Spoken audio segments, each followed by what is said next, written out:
ಶಂಕರ ಜೈ ಜೈ ಶಂಕರ. ನಮ್ಮ ಬೇರೆವ channel subscribe பண்ணுங்க. எல்லாருக்கும் நமஸ்காரம். எல்லா கோவில்கள்லேயுமே கார்த்தால கோபூஜை நடக்கும்போது நம்ம கோபூஜை அட்டன் பண்ணியிருப்போம். கோபூஜை பண்ணுறப்ப என்ன பண்ணுவா, பசுமாடோட பின்பக்கம் தீபாராதனை காட்டும்போது பசுமாடை நன்னா சேவிச்சுக்குங்கோ அப்படின்னு சொல்லுவா. பசுமாட்டோட பின்பக்கத்தில் மகாலட்சுமி வாசம் செய்யறதா ஐதீகம். ஒரு குருகுலத்தில் ஒரு குரு நிறைய சிஷ்யர்களுக்கு பாடம் சொல்லி கொடுத்துட்டு இருந்தா. அதில் ஒரு சிஷ்யனுக்கு ஒரு வித்தியாசமான சந்தேகம் வந்தது. அநேகமாக இது எல்லாருக்கும் தெரிஞ்ச ஒரு விஷயமா இருக்கலாம். இப்போ இருக்கிற குழந்தைகளுக்கு தெரியறதுக்காக அந்த குழந்தைகள் மூலமாக அந்த சிஷ்யனுக்கு என்ன சந்தேகம் வந்ததுன்றதை இன்றைக்கி நான் உங்களுக்கு நம்பாத்து பெரியவா யூடியூப் சேனல் மூலமாக தெளிவுபடுத்த போகிறேன். அந்த சிஷ்யனுக்கு வந்த சந்தேகம் என்ன அப்படின்னா, சிஷ்யன் குருக்கிட்ட கேட்குறார், குருதேவா, எங்கள் ஆத்துக்கு பக்கத்தில் கோபூஜை பண்ணும்போது அந்த குருக்கள் மாமா பசுவை நன்னா சேவிச்சுக்குங்கோ, தீபாராதனை காட்டும்போது பசு சேவிச்சா பிரம்மா, விஷ்ணு, சிவன், அஷ்டலக்ஷ்மி, அது மட்டும் இல்லாமல் 30 முக்கோடி தேவர்களை வணங்கின பலன் கிட்டும் அப்படின்னு சொன்னார். அப்படின்னா நம்ம ஹிந்து மதத்தில் 30 முக்கோடி தேவர்கள் இருக்காளா குருதேவா அப்படின்னு சொல்லி கேட்டார். குரு ரொம்ப நன்னா கேள்வி கேட்டிருக்க, இதுக்கான விளக்கத்தை நான் உனக்கு அவசியம் கொடுக்குறேன் அப்படின்னு சொல்லிட்டு, நம்மளோட ஹிந்து மதத்தில் தெய்வங்களோட எண்ணிக்கையை குறிப்பிடச்ச 30 முக்கோடி அப்படின்னு சொல்கிறது உண்மைதான். ஆனால் 33 கோடி தெய்வம் இருக்குன்னு அர்த்தம் கிடையாது அப்படின்னு சொல்லி சொன்னார் குருதேவா. இவனுக்கு புரியல. இன்னும் கொஞ்சம் விளக்கமாக சொல்ல முடியுமா குருதேவா அப்படின்னு சொல்லி இந்த சிஷ்யன் கேட்டான். இங்கே கோடி அப்படின்றது எண்ணிக்கை, நம்பர்ஸ், ஹெட் கவுண்ட் அப்படி தானே நீ நினைக்கிற. ஆனால் சமஸ்கிருதத்தில் கோடி அப்படின்ற வார்த்தைக்கு பிரிவு அப்படின்ற ஒரு அர்த்தம் இருக்குது. வகை, அதாவது கைண்ட்ஸ் அப்படின்னு ஒரு அர்த்தம் இருக்குது அப்படின்னு சொல்லி சொன்னார். அதாவது 33 வகையான தெய்வங்கள் இருக்குது, அதுதான் 30 முக்கோடி தேவர்கள் அப்படின்னு நம்ம சொல்கிறோன்னு அந்த குரு சொன்னார். அப்போது சிஷ்யன் திரும்ப கேட்டான், நீங்கள் கோடி அப்படின்னு சொன்னால் பிரிவுன்னு சொல்கிறீங்கள, அப்போ அது நம்பரே கிடையாதா அப்படின்னு சொல்லி கேட்டான். அப்போது குரு என்ன பண்ணார், சரி நான் உனக்கு இன்னும் கொஞ்சம் தெளிவாக சொல்கிறேன். இப்போது ஒருத்தர் நான் அந்த தெரு கோடியிலேருந்து வரேன் அப்படின்னு சொன்னால் என்ன அர்த்தம்?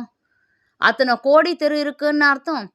அந்த தெருவின் முனையில் அந்த பிரிவுலேருந்து வரேன்னு சொல்கிறாருன்னு அர்த்தம். அதாவது அந்த இடத்துல கோடி அப்படின்ற இடத்துக்கு பிரிவுன்ற அர்த்தம். அதே மாதிரி கோடி வேஷ்டி அப்படின்னு சொல்லுவா. கோடி வேஷ்டினா என்ன? ஒரு கோடி வேஷ்டி இருக்குன்னு அர்த்தம் கிடையாது.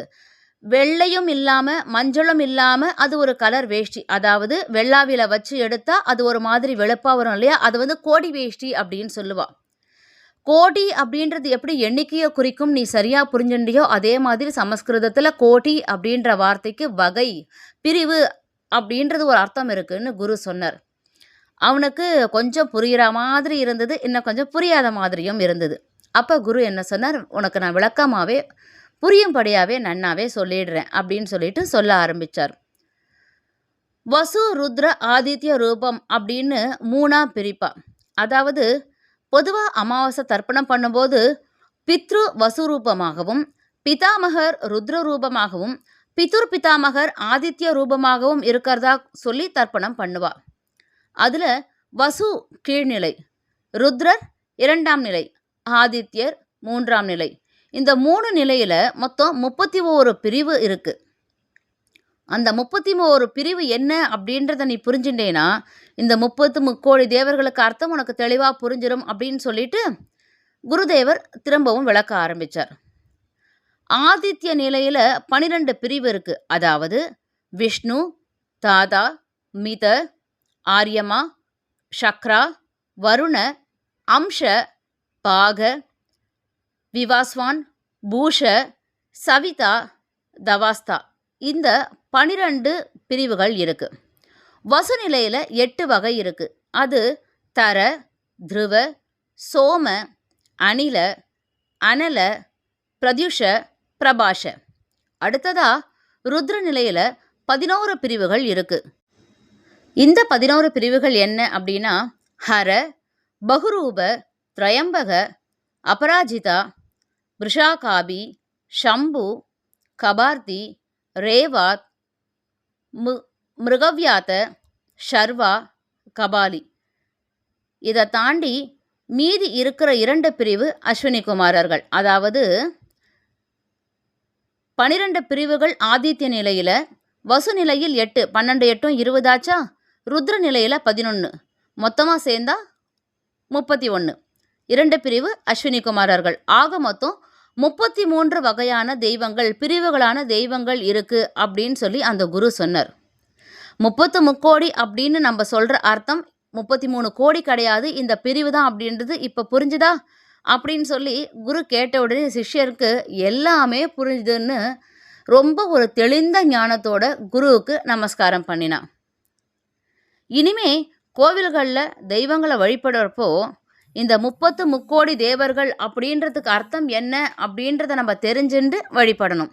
இந்த மாதிரி வித்தியாசமான தகவல்களை மறுபடியும் நம்பாத்து பெரியா யூடியூப் சேனல் மூலமாக உங்ககிட்ட பகிர்ந்ததில் எனக்கு அலாதியான சந்தோஷம்.